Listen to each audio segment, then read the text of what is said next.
Saya yakin ramai sahabat seindustri yang takkan senang duduk dengan perkongsian saya kali ini. Namun, saya tetap perlu sampaikan hal ini kepada orang ramai demi amanah ilmu dan agama.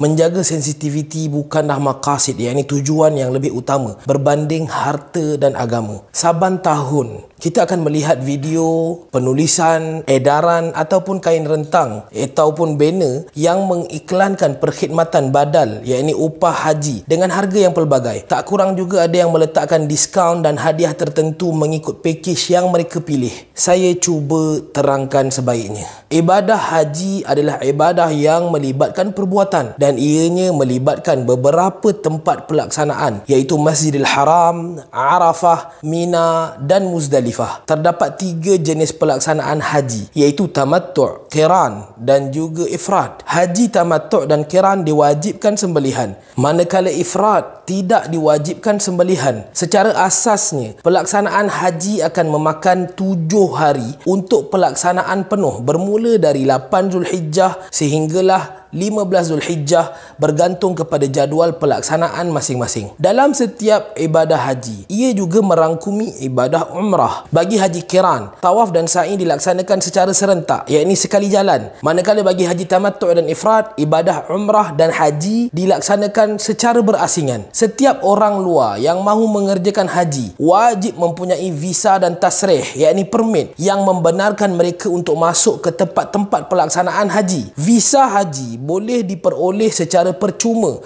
melalui kuota mengikut negara, yakni di negara kita hanya melalui tabung haji, atau berbayar, yakni visa mujamalah atau furada dengan kadar minima RM35,000 seorang per visa. Tasrih pula akan mengikut jenis visa. Kalau menggunakan kuota negara, tasrih adalah percuma. Manakala bagi yang menggunakan iqamah, yakni permanent resident bagi yang bekerja atau visa berbayar, maka tasrih juga perlu dibayar dengan kadar RM14,000 minimum secara online atau RM4,000 plus bagi yang menggunakan tasrih dari maktab. Dengan adanya tasrih, barulah seseorang yang mengerjakan haji itu dibenarkan untuk masuk ke tempat-tempat manasik, yakni pelaksanaan haji. Tasrih yang dibayar adalah merangkumi kebenaran masuk, pengangkutan sepanjang ibadah haji di Arafah, Muzdalifah dan Mina, kemah dan juga makanan ketika wukuf di Arafah. Tasrih ini bertujuan mengawal kesesakan, mengawasi pergerakan dan kebajikan,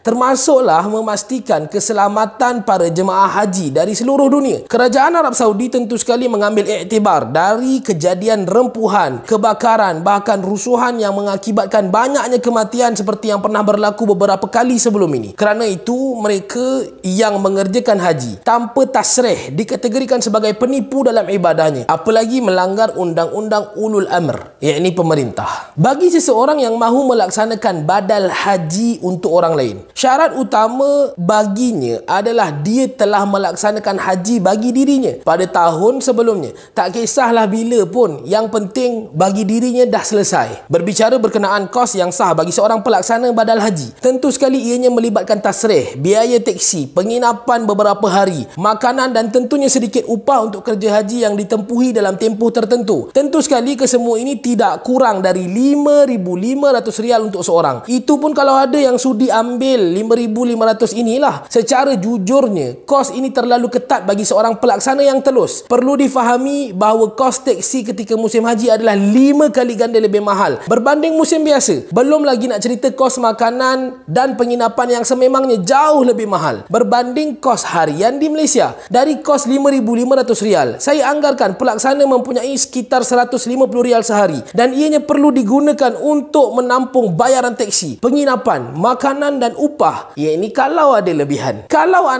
adakah anda sanggup buatkan haji untuk orang lain, beli tiket sendiri ke sana, layan kerja haji 2 minggu sendiri dengan upah hanya RM10 sehari? hari. Sanggup. Pelaksana sendiri mencari pendapatan tambahan dan mustahil ada yang sanggup terima harga tersebut bagi yang jujur. Tapi dah cukup mahal bagi pelaksana yang menipu. Itu belum lagi diambil kira dari sudut kesahihan ilmu dan ibadah. Termasuklah kelayakan seseorang yang dipilih sebagai pelaksana. Secara individu, saya tak akan memilih orang sembarangan yang tidak diketahui status kesahihan manasiknya. Bahkan mungkin compang-camping Al-Fatihahnya. Dipilih pula untuk laksanakan haji bagi arwah nenek saya. A big no. Melihat kepada lambakan iklan upah atau badal haji hari ini dengan diskaun, hadiah itu ini, apalagi menggunakan FB Ads sebagai medium pengiklanan, saya boleh katakan ianya sebagai mengarut. Saya tak pernah setuju badal haji dijadikan perniagaan, apalagi bila mengaut keuntungan di atas usaha orang lain secara atas angin sebegini. Pesanan saya, jangan hanya melihat kepada kos, tapi fikirkanlah tentang amal dan pahala yang kita harapkan dari ibadah yang dikerjakan. Kalau buat haji pun pakai tasrih tipu, apalah manfaatnya? Darah saya dah cukup berderau melihat video Ustaz Kashful yang memperlihatkan bagaimana satu orang boleh merakam video untuk nama yang banyak sebagai bukti badal haji untuk dihantar kepada waris di Malaysia. Berhentilah. Jangan biarkan kita terus ditipu oleh penjahat agama. Muhammad Farid Masri, CEO, Salam Hijrah Holiday.